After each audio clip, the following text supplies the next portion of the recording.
Es una gran alegría para el Teatro Nacional Cervantes volver a realizar esta actividad con el Instituto Nacional de Estudios de Teatro, que es una institución hermana que nació de la mano con el Teatro Nacional Cervantes y que tenemos la dicha de compartir el mismo edificio en Córdoba y Libertad. Vamos a tener hoy la segunda conferencia vinculada a la historia de este entretejido, de este entrelazamiento de la historia del Cervantes y la historia del Instituto Nacional de Estudios de Teatro. Y quién más indicada para hacer esta conferencia que Laura Mogliani, doctora de la Universidad de Buenos Aires en el área de Teoría e Historia de las Artes, profesora en la UNTREF, en la Universidad Nacional de de Febrero, y además directora del Instituto Nacional de Estudios de Teatro del querido INET. Así que Laura Mogliani, de quien ya hemos escuchado una primer conferencia sobre el periodo 1936-1940, ahora va a darnos una conferencia sobre el periodo 1941-1945-46. Laura Mogliani, muchísimas gracias y te escuchamos. Muchas gracias, Jorge, por tu invitación y por esta iniciativa de actividades en conjunto entre el INET y el Teatro Nacional Cervantes, que como vos decís, son instituciones hermanas que nacieron juntas y compartieron en su primer momento director y siempre compartieron sede. Y también compartieron muchas características en común, como las características de este periodo entre el año 41 y el año 46, que ambas instituciones, llamaba Teatro Nacional de Comedia en ese momento y el INET, comparten la característica de ser un periodo de transición entre este primer periodo del que hablamos la vez pasada, 36-40, que es el periodo fundacional, el periodo donde se define, digamos, las líneas de ambas instituciones bajo la dirección de un mismo director, que es Antonio Cunil Cabanellas, y el siguiente periodo que se inicia en el 46 del gobierno peronista, ¿no? Y en este periodo, llamamos periodo de transición este periodo porque hay características que permanecen del periodo fundacional, sobre todo porque Alejandro Berruti, que es el que fue el secretario, el administrador general del teatro y del INET durante el periodo de Cunil Cabanellas, permanece a cargo del teatro y un periodo permanece a cargo del INET. Y por otro, entonces eso le da permanencia, hay rasgos de permanencia con respecto al primer periodo, pero ya eso se advierten, especialmente a partir del 43, rasgos de lo que va a ser las características de la política cultural teatral de la siguiente gestión peronista. Por eso llamamos este periodo un periodo de transición. Ya en la vez pasada habíamos comentado que Cunil Cabanellas renuncia a su cargo de director del INET y del Teatro Nacional de Comedias en octubre del 40 y asume Alejandro Berruti, dramaturgo, que cumplía funciones de director administrador. Entonces, esta designación implica para el Teatro Nacional de Comedias una subdivisión de roles, ¿sí? Cunil era director administrador y director escénico, ¿no? Dirigiendo casi todas las piezas, menos una de las que se pusieron bajo su gestión. Cuando es designado Berruti, va a ser director administrativo y el rol de director escénico se va a segmentar del cargo de director administrativo. Entonces ya se subdivide en dos las funciones que cumplía Cunil y luego se van a segmentar en tres cuando en diciembre del 41 se ha designado el dramaturgo José Antonio Saldías como director del INET, ¿sí? Y entonces se van a dividir ahí ya las dos gestiones. Berruti permanece como director del Teatro Nacional de Comedia durante todo este periodo hasta la intervención de 1946 y en el INET va a estar a cargo de Saldías. Como decíamos, Berruti es el director de todo este periodo, entonces se mantiene esta presencia, mantiene muchas características de la gestión anterior, pero esta continuidad, esta unidad, se contrapone a la diversidad de directores escénicos y artísticos que estuvieron presentes en este periodo en el Teatro Nacional de Comedia, ¿sí? Por ejemplo, los directores escénicos de la temporada 41 y 42 fueron rotativos, y esto justamente se decide en contraposición a este cuestionado personalismo de Cunil de cumplir él solo todas las funciones. En estos años dirigieron Elías Alipi, Armando Discépolo, Enrique de Rosas, Ivo Pelay, Orestes Caviglia, pero esta rotación dura poco y ya a partir del 43 se vuelve a la tradición anterior y se nombra un director artístico, que es Enrique de Rosas, que vuelve a dirigir todas las puestas mientras él cumple esa función hasta el año 45. Salvo Ivo Pelay, que es un caso diferente, todos estos directores tienen en común pertenecer al circuito de teatro culto, ¿sí? Algunos tienen una clara pertenencia al teatro culto, como Orestes Caviglia, y otros que, aunque se originaron en el teatro popular, o cuya trayectoria estaba entre ambas aguas, entre el teatro culto y el teatro popular, como es el caso de Elías Alipi, Armando Discépolo y Enrique de Rosas, los tres a la hora de dirigir optaban por el teatro culto, sobre todo al asociarse a esta institución oficial que priorizaba, ¿no?, la función didáctica y social del teatro. A nivel político, digamos, la política cultural del Teatro Nacional de Comedia en este periodo también se puede subdividir en dos etapas que tienen que ver con las dos etapas históricas políticas que atraviesa el periodo, ¿no? La primera corresponde al gobierno de Roberto Ortiz, continuado por su vicepresidente Ramón Castillo, y la segunda se inicia con cuando Castillo es depuesto por la denominada Revolución del 43. Estos dos periodos, ¿no?, tienen características diferentes, pues a nivel cultural, la Revolución del 43 optó por una política cultural de ideología muy nacionalista y muy hispanizante, es la famosa gestión que hizo modificarse las letras de tango porque prohibió el lunfardo en la radio, etc. Entonces podemos advertir diferencias entre estos dos periodos, tanto en el Teatro Nacional de Comedia como veremos después en el INET, ¿no? Veamos los elementos de continuidad con respecto a la primera gestión primero y luego vemos las innovaciones. El primer elemento más claro de continuidad es la selección de repertorio. Las cuatro vertientes que definieron el repertorio durante la gestión inicial de Conil Cabanellas se continúan durante todo este lapso con algunas diferencias entre, veremos, la primera y la segunda etapa.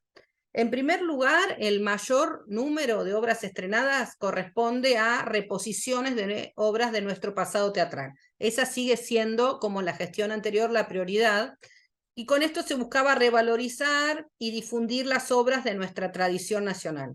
Así sumaron 8 presentaciones nuevas, escénicas, más 5 reposiciones de obras ya presentadas en temporadas anteriores, incluso aunque esas reposiciones se hacían aunque su director, que fue Cunil Cabanellas, no estuviera formando más parte del teatro, o en el caso de Alipi, hubiera fallecido, ¿sí? El segundo criterio del repertorio fueron las obras de estrenos de obras argentinas contemporáneas, ¿sí? En este caso, la modalidad de selección fue variando. Al principio existía lo que se llamaba el concurso de autores argentinos ya estrenados y el concurso de autores noveles que organizaba la Comisión Nacional de Cultura. En el 43 esto se modifica y con el fin de priorizar los estrenos argentinos contemporáneos sobre las reposiciones, el primero de estos concursos es suspendido y lo que se abre es una inscripción de obras, y la comisión de lectura le empieza a pedir obras especialmente a ciertos autores, ¿no?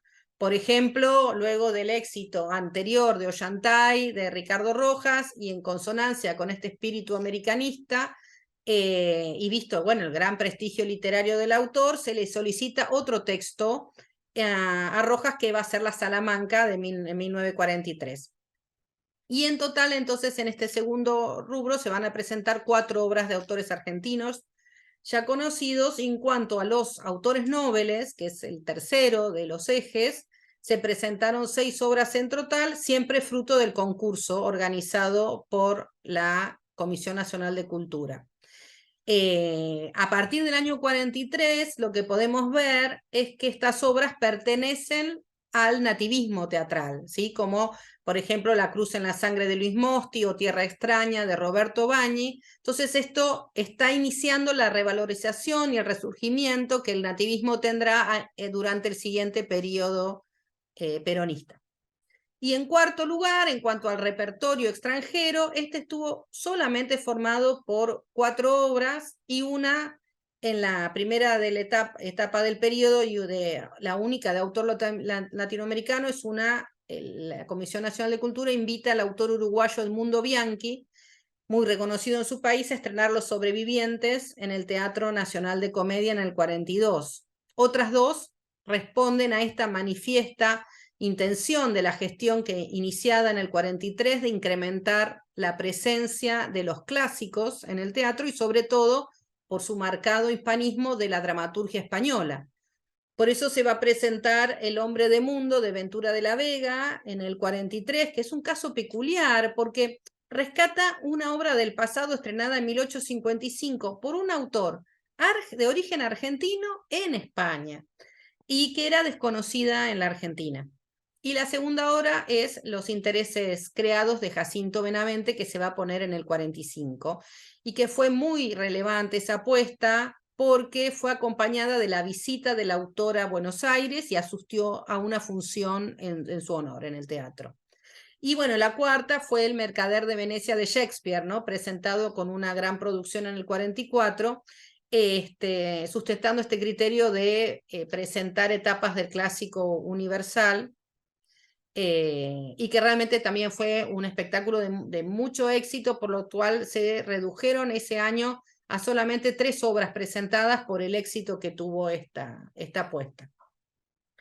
Otro tema a tener en cuenta es los cambios en el elenco, ¿no? En el año 41, el elenco permanece en su constitución básica similar a la de la gestión anterior, encabezado, por nombrar algunos, Iris Marga, Luisa Beil, Blanca Podestá, Miguel Fausrocha, Florindo Ferrario, Santiago Gómez Cook, Guillermo Bataglia, ¿no? Siempre entre otros. Y el elenco fue sumando y perdiendo integrantes cada temporada, manteniendo siempre una composición y un número bastante estable. En cambio, uno de los cambios justamente va a ser esto, que a partir del 43 la nueva gestión va a querer cambiar estas continuidades con respecto al periodo anterior, y la primera innovación, ya la comenté, es la rotación de los directores artísticos que van a rotar en el Cervantes. Podemos detenernos cada uno un momento en cada uno de estos directores, ¿sí? Que ya mencioné con anticipación. Empecemos por Elías Alipi. Elías Alipi tuvo una larguísima trayectoria en el marco del teatro popular, como actor desde 1903, como autor desde 1912 y como director desde 1915. Y se destacó justamente dentro del teatro popular por sus intentos de modernización tanto en la actuación como en la dirección teatral. Es genial un texto de Alipi donde cuenta cómo él construye el personaje del villano de forma diversa en la compañía Podestá, y que intenta, ¿no? Nuevos registros en esa compañía tan característica de la tradición popular. Siempre busca entonces cuestionar las convenciones propias del actor popular.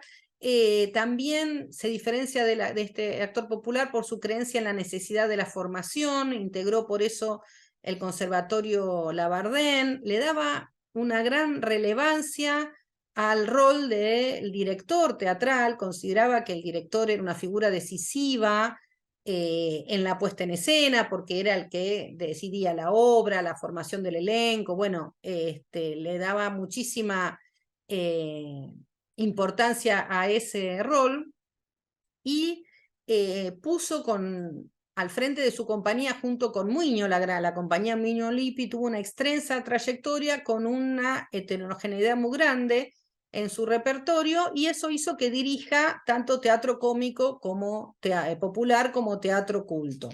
Ahora, en la última etapa de esta compañía, Lippi ya se aleja del sainete y se dedica a comedias tanto nacionales como extranjeras, buscando un repertorio de mayor elevación artística. Y en esta etapa se consolida como director y es reconocido por la crítica por su labor directorial, y seguramente son estos rasgos modernizadores en el marco del teatro popular lo que hicieron que su figura sea elegida para dirigir en el Teatro Nacional de Comedias.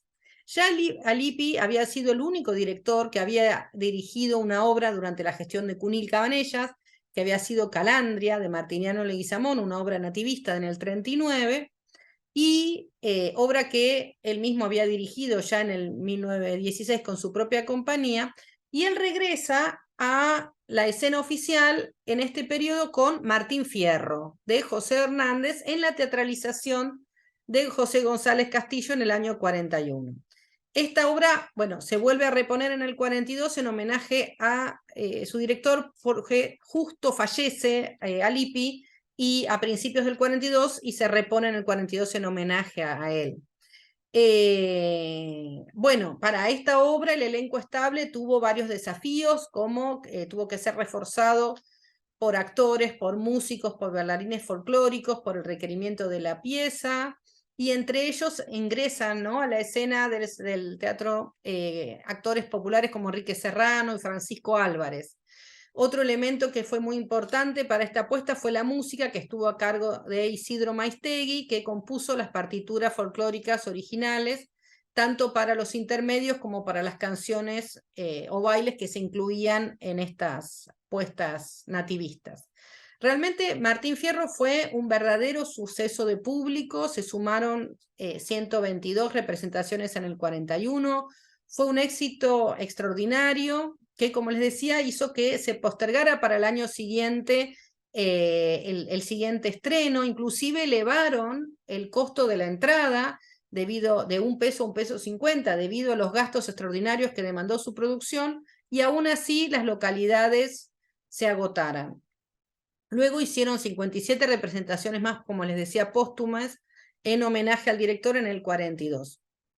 Otro elemento que es muy importante con respecto a esta apuesta del Martín Fierro, y es algo que vincula a nuestras dos instituciones, es que en homenaje, digamos, en correlación con esta puesta en escena, el Instituto Nacional de Estudios de Teatro dedica una exposición a Martín Fierro, a la obra Martín Fierro, en el vestíbulo del Teatro Nacional de Comedia, ¿sí? En esa muestra que se expone diversas ediciones del poema, estudios sobre el poema de José Hernández, las maquetas de la puesta en escena de ese año, es otro ejemplo de este trabajo en conjunto entre el Teatro Nacional de Comedia y el Instituto Nacional de Estudios de Teatro. Eso con respecto a Lippi. Pensemos ahora en Discépolo, Armando Discépolo, otro gran dramaturgo argentino y director teatral de larguísima trayectoria. Discépolo había abandonado la escritura teatral desde el 34 y se dedicaba en este periodo exclusivamente a la dirección escénica.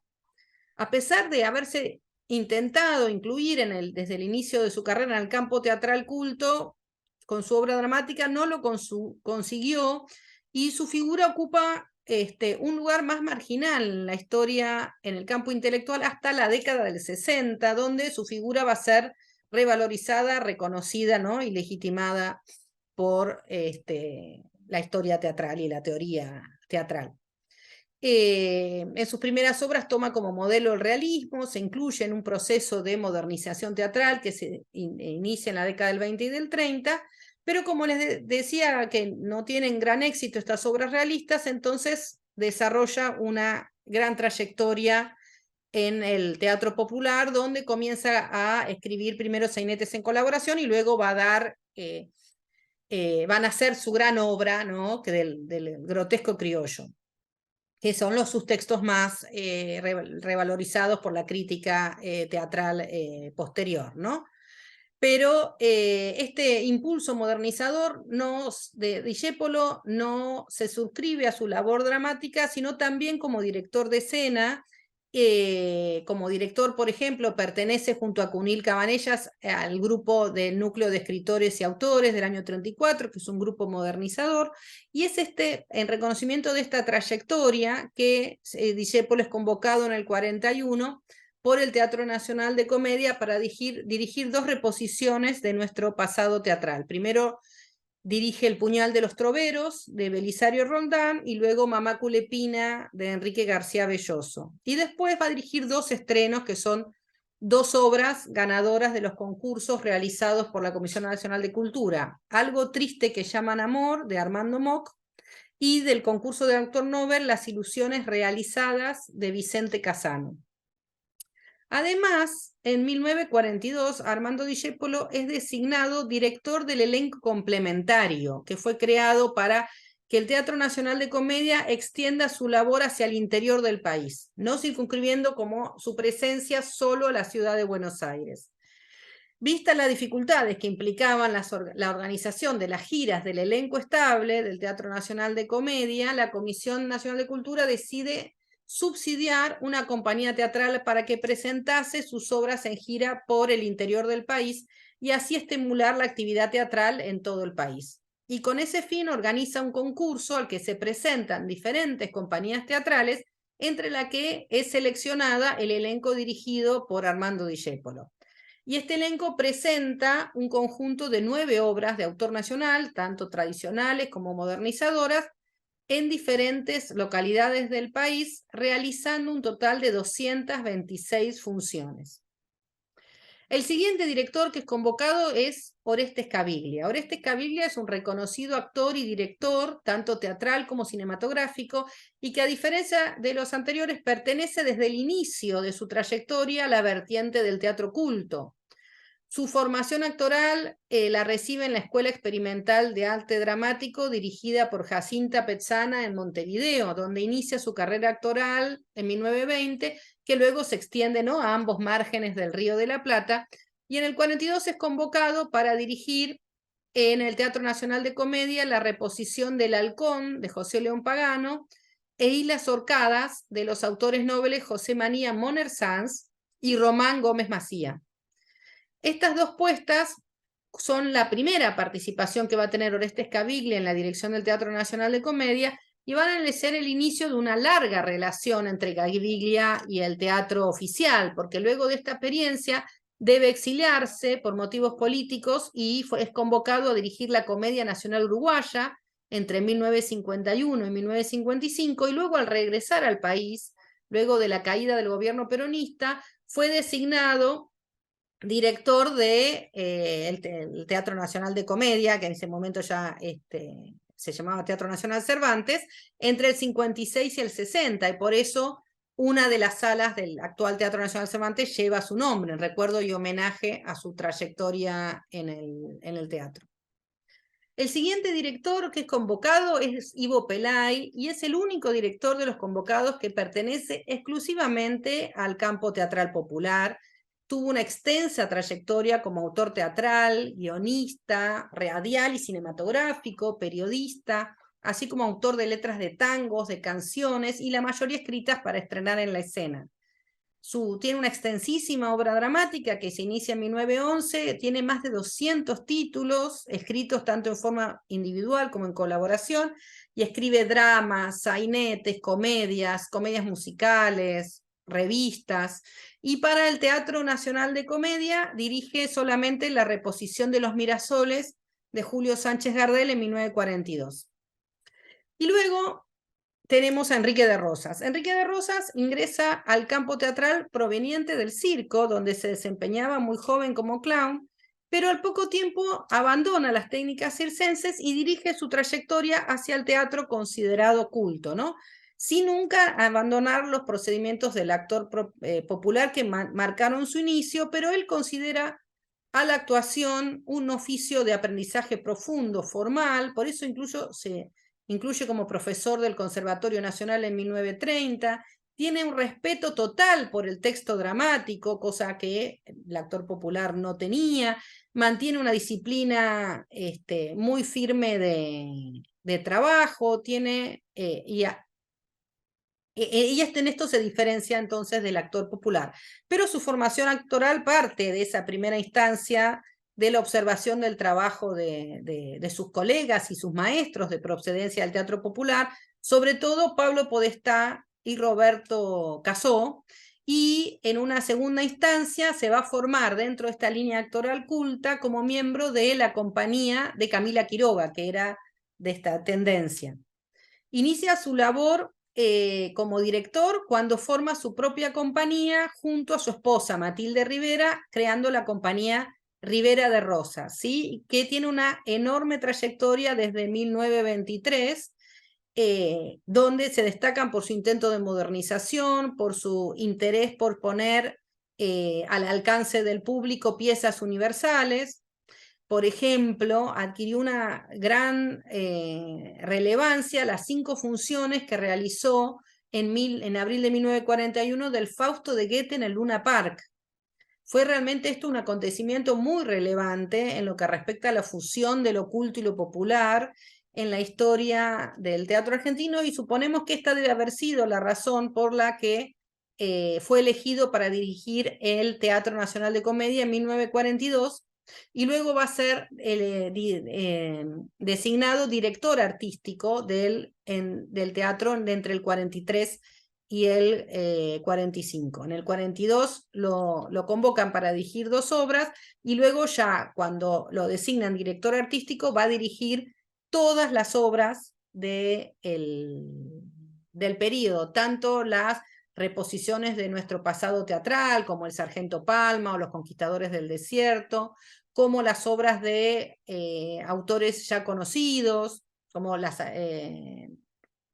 estrenos de obras de autores ya conocidos, como la que mencioné, La Salamanca, de Ricardo Rojas, y las obras ganadoras de los concursos de autores nobles, como por ejemplo La Cruz en la Sangre o Tierra Extraña en el 44 y en el 45.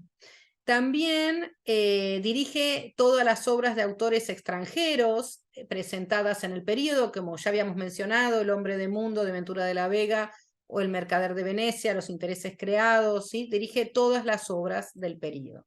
Entonces, en suma, la primera, la más significativa de las innovaciones del periodo es la rotación de los directores artísticos que dirigieron las obras teatrales presentadas en el Teatro Nacional de Comedia entre el 41 y el 42, y luego con directores pertenecientes, la mayoría al teatro popular, pero que buscaban en su obra acercarse e incluirse en el teatro culto, fusionando ambas corrientes, ¿sí? En ambos extremos tenemos un director tradicional del teatro popular como Ivo Pelay y uno como Orestes Caviglia, exclusivamente de la vertiente culta, y en el medio tenemos a la mayoría de los directores. El segundo de los cambios que se producen en este periodo fue la conformación del elenco, ¿sí? En diciembre del 41 habíamos dicho que se mantiene primero el elenco más o menos estable, pero luego empieza a producirse una renovación parcial del elenco.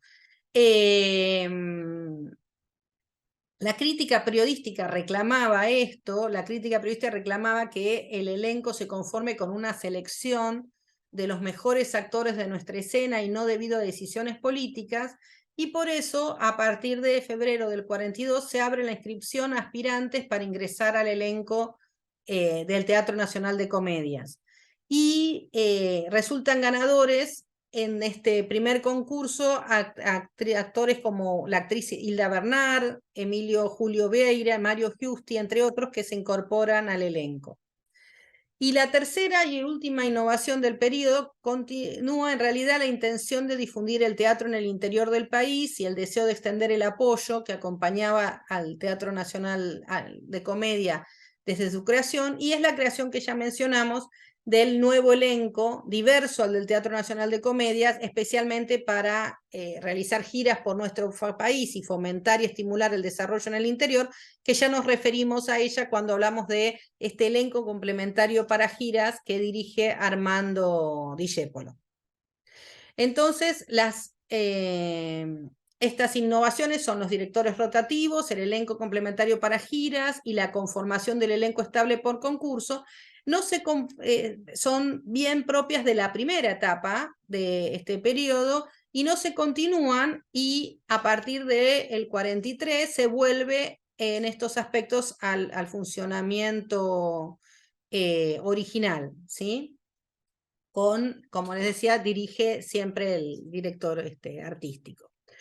Ahora, ¿cuáles son las innovaciones a partir del 43? La primera es algo que ya son lineamientos que se van a desarrollar en la política cultural peronista, que son la difusión del teatro en el medio obrero y así como el teatro para niños como herramienta educativa, ¿no? Estos van a ser dos ejes de la política cultural teatral que van a ser continuados y profundizados en el periodo siguiente, en el periodo del peronismo. Con respecto a la primera, la difusión del teatro en el medio obrero, esta práctica se inserta en acciones que ya venía llevando el Teatro Nacional de Comedia con el fin de difundir la cultura teatral y generar nuevos públicos para el teatro, ¿no? Entonces, este periodo se continúa la práctica de ofrecer funciones gratuitas a alumnos estatales, primarios y secundarios, terciarios, de escuelas de enseñanza artística, tanto de la capital como del interior, a centros culturales de obreros y a universidades populares. Pero es claramente a partir de 1943 cuando, sin abandonar la práctica de funciones gratuitas para alumnos, comienzan a realizarse además funciones gratuitas destinadas exclusivamente al público obrero, organizadas los sábados en colaboración con el Departamento Nacional de Trabajo, que en ese momento estaba a cargo de Juan Domingo Perón. Se realizan 17 funciones, asisten gran cantidad de espectadores en el año 43, 20 más funciones durante el año 44, se hacen funciones gratuitas para militares del ejército y para militares de la marina. En segundo lugar, el teatro para niños encontró en el Teatro Nacional de Comedia un espacio muy relevante de creación y difusión, en especial en relación al teatro para títeres y en acción conjunta con el INET. Es el segundo ya rasgo que encontramos en conjunto con el INET, porque estas expresiones fueron además el inicio de la actividad teatral para chicos en el Teatro Nacional Cervantes, actividad que se extenderá desde el 43 hasta la actualidad a lo largo de toda la historia del teatro, ¿sí? Pasemos entonces al INET ahora para seguir viendo esta acción conjunta. En el INET sucede lo mismo que dijimos en el teatro, para el Teatro Nacional de Comedias. Es un periodo de transición entre la primera etapa 36-40, fundacional, en la cual se delinean las líneas institucionales, y la siguiente etapa, la del gobierno peronista, en las cuales empiezan a ya instalarse prácticas que se difundirán más adelante. Lo mismo que ya dijimos, luego de la renuncia de Cunil, se mantiene la dirección en la dirección del INET Alejandro Berruti, dirigiendo ambas instituciones, pero pronto el Instituto Nacional de Estudios de Teatro es separado de la dirección del TENES, del Teatro Nacional de Comedias, y es designado el dramaturgo y periodista José Antonio Saldías como director del INET. Saldías es un dramaturgo también de una prolífica obra, sobre todo comedias, pero escritos sainetes, obras nativistas, fue periodista, un autor de gran producción. Y entonces se subdividen las dos gestiones a partir de este momento. También podemos encontrar en el INET, lo mismo que dijimos para el Cervantes, los dos periodos políticos, ¿no? La diferencia entre las políticas culturales de los dos periodos políticos, antes y después de la revolución del 43. Bueno, en el INET, tanto durante la inicial gestión de Berruti como durante toda la nueva gestión de Saldías, mantiene de la etapa anterior el funcionamiento de la biblioteca, del archivo, del museo. Continúa la realización de conferencias, que en el caso del año 42 se difunden por Radio del Estado. En el año 43 el archivo del instituto va a tener un importante crecimiento, sobre todo porque se donan manuscritos de las obras teatrales de Martín Coronado. Así ingresan, por ejemplo, Los Curiales, La Chacra de Don Lorenzo, Flor del Aire y otras obras, 1810 y otras obras que dona Luis Coronado.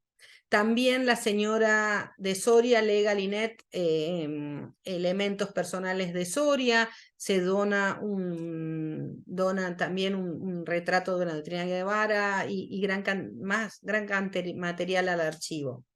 En este periodo también se continúa lo que vimos en el periodo, en la charla anterior, la publicación de los cuadernos de cultura teatral. En este periodo van del cuaderno 16 al 21, pero además se suman, además de continuar las publicaciones anteriores, se suman nuevas publicaciones.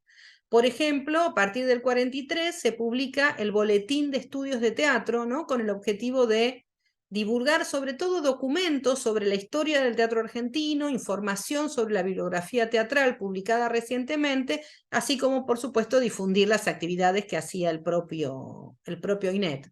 Esta revista era de distribución gratuita, tenía muchos artículos y colaboraciones de diversos autores sobre historia del teatro argentino y universal, incluyendo textos publicados, eso es interesante, fragmentos de textos en prensa o publicados.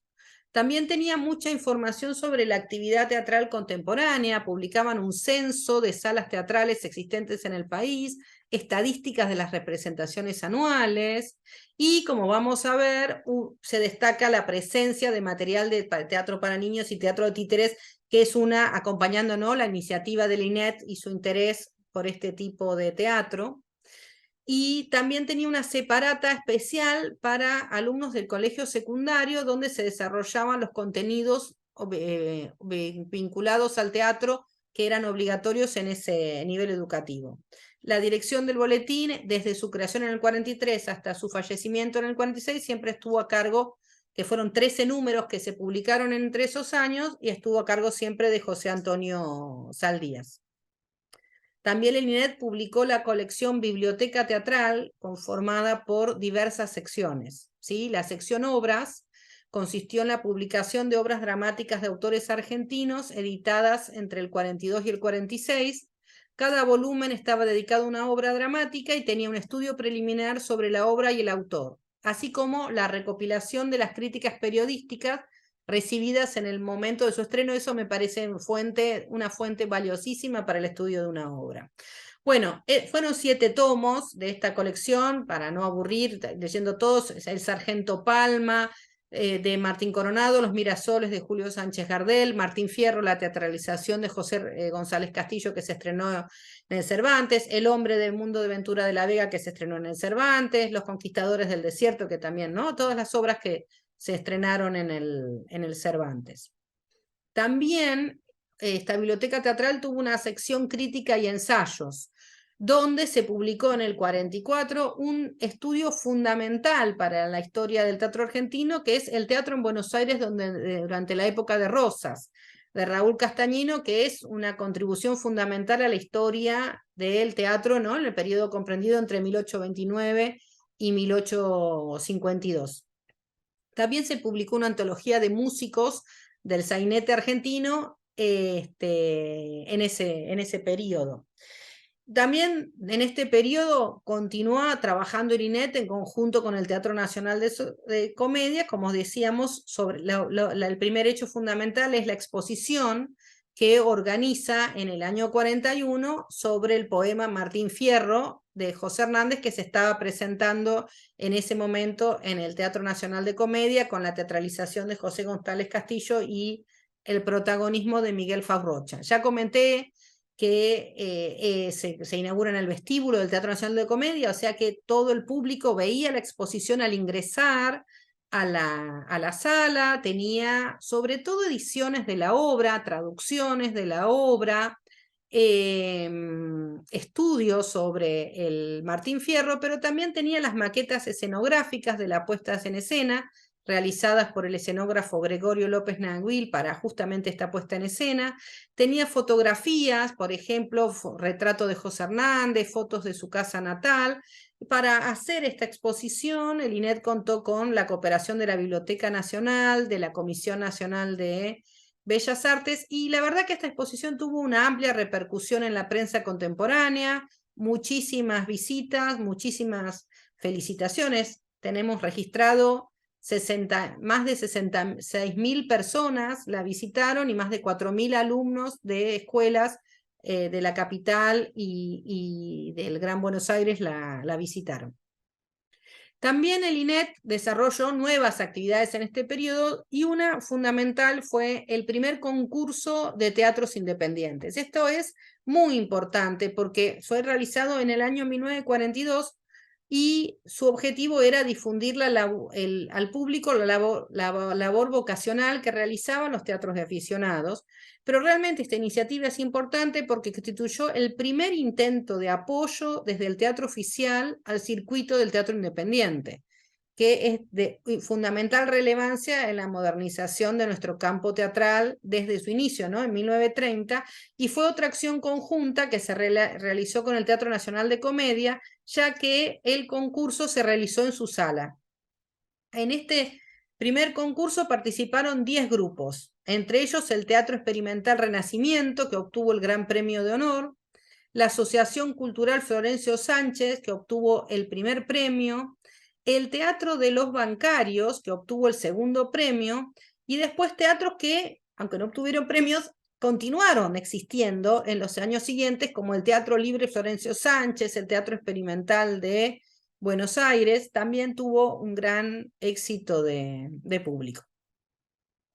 Bueno, les decía entonces que el INET, lo mismo que el Cervantes, a partir del 43, inicia una nueva etapa dentro de la política cultural y empiezan a difundirse estos dos ejes que van a ser continuados en el siguiente y profundizados en el siguiente periodo, que eran la difusión del teatro en el medio obrero y la de el teatro para niños como herramienta de formación educativa. Y es en este último donde el INET realmente realiza un gran desarrollo, tiene un especial interés por el teatro para niños y por el teatro de títeres en particular, ¿no? El objetivo era crear un público para el espectáculo teatral y el INET considera que el camino más directo y más eficaz para llegar a los niños de las escuelas y difundir entre ellos el teatro era por medio de los maestros. Entonces, se asocia con el Consejo Nacional de Educación y organiza un concurso para maestros, cuyos ganadores asistieron al curso realizado en septiembre de 1943, que fue dictado por una figura emblemática, ¿no? y precursora del teatro para niños en nuestro país, que fue Javier Villafañe. Javier Villafañe dicta esta conferencia, que es publicada en los Cuadernos de Cultura Teatral, elabora una publicación para el INET que se llama Titirimundo, para difundir primero entre los asistentes al curso y después con los maestros del interior del país. El curso se clausura con una función gratuita para alumnos de escuelas en la que participan 7 grupos de teatro para niños, y en noviembre se realiza la primera exposición nacional de títeres, ¿no? con aporte de titiriteros profesionales. En el 44 se crea el Teatro Nacional de Títeres, que se presenta hasta el 46, con la dirección de Javier Villafañe. Vuelven a realizarse cursos, se realizan exposiciones de títeres, y se suma otra gran titiritera argentina, que es Mané Bernardo, que tuvo a su cargo el taller de títeres del INET y tuvo a su cargo la dirección de todas las obras presentadas por el Teatro Nacional de Títeres, la mayoría basadas en textos clásicos. Y todas estas funciones, organizadas por el INET, se realizaban en la sala del Teatro Nacional de Comedia, ¿no? continuando esta labor conjunta. En enero del 45, con la dirección de Javier Villafañe, el Teatro de Títeres del INET se presenta en Mar del Plata, ofreciendo funciones gratuitas a los niños de colonias de vacaciones, asilos y hospitales. Y luego el Teatro Nacional de Títeres se presenta tanto, bueno, aquí en el Museo del Teatro como en otras instituciones, siempre con la dirección de Mané Bernardo en adaptaciones de piezas desde el siglo XV al siglo XVIII. Este interés especial de Linnet en el teatro para niños se advierte también en sus publicaciones. Por ejemplo, otra sección de la biblioteca teatral se llamó Sección Teatro Infantil y se inicia con el libro Teatro de Títeres de Manuel Bernardo, publicada en el 45. En cuanto al Museo del Teatro, en el año 42 se reorganizan las secciones, se crean secciones nuevas como la de numismática teatral, la de críticos, la de circo y la de teatro extranjero. Y se propone para el año siguiente la habilitación de las secciones del sainete y de músicos. En uno de los boletines del Instituto del año 44 se publica una descripción del Museo Nacional del Teatro, que era la traducción de la descripción publicada en el diario The Standard, y su autor nos brinda la descripción de cómo era el museo en ese momento, que estaba situado en el primer piso del Teatro Nacional de Comedia. Se menciona que había un recorrido cronológico que proponía desde la primera representación teatral en 1747, en el marco de las festividades de la coronación de Fernando VI, el cuadro de la ranchería de Leoní Matiz, que estamos viendo detrás mío en este momento, que se había incorporado al patrimonio del instituto en el año 38, es un encargo especial a Leoní Matiz. Bueno, había una exhibición de documentos, de manuscritos del siglo XIX, había una sección dedicada al teatro gauchesco, a programas históricos, a vestuario, una sección dedicada a Frank Brown, que también estamos viendo detrás mío, el cuadro de Frank Brown, que seguramente estaba en esa sección, y una sección dedicada a artistas que habían visitado el país. En un salón interior había una sección dedicada a fotografías y a figuras de teatro nacional. En esa época el museo funcionaba de martes a domingos, de 10 a 13, y ya se hablaba de un proyecto de mudarlo a un espacio más amplio. Entre las actividades, por ejemplo, en junio del 45 se llevó a cabo una exhibición del Museo Nacional del Teatro en Santiago de Chile, en el marco de la Exposición Cultural Argentina organizada por la Comisión Argentina de Fomento Interamericano. En ese momento se remitieron a Chile piezas diversas del museo como manuscritos, programas, fotografías, medallas, caricaturas, incluso fue una maqueta de la obra Los Disfrazados de Claudio Mauricio Pacheco, el vestuario utilizado por Pepe Podestá en Juan Moreira y la acuarela de uno de los primeros circos de Podestá Scotti.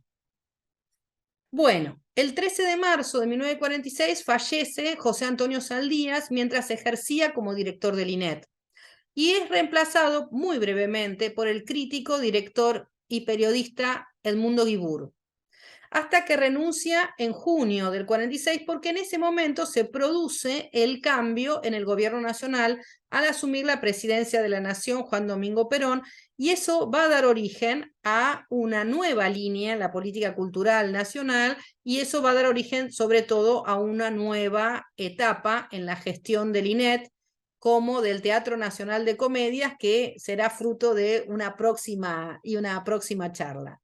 Entonces se cierra así este segundo periodo que ubicamos entre el 41 y el 46 de existencia del Teatro Nacional de Comedia y del INET, en el que ambas instituciones fueron sumamente productivas, que ambas instituciones continuaron su trabajo en conjunto, como vimos con la exposición sobre Martín Fierro montada por el INET en el Hall del Teatro, las funciones de teatro infantil y de títeres que realizaba el INET, el Teatro Nacional de Títeres del INET en el Teatro Nacional de Comedia, como el concurso de los teatros independientes, también realizadas en la sala del Teatro Nacional de Comedia.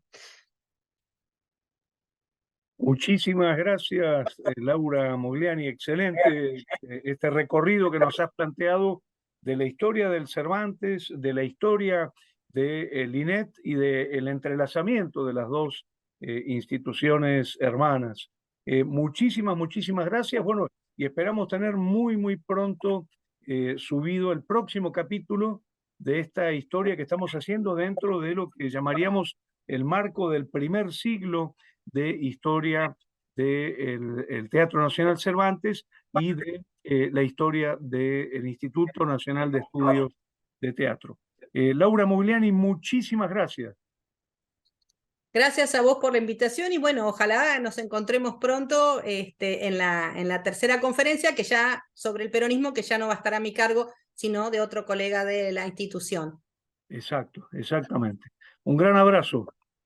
Un abrazo y muchas gracias nuevamente. Hasta pronto. Gracias.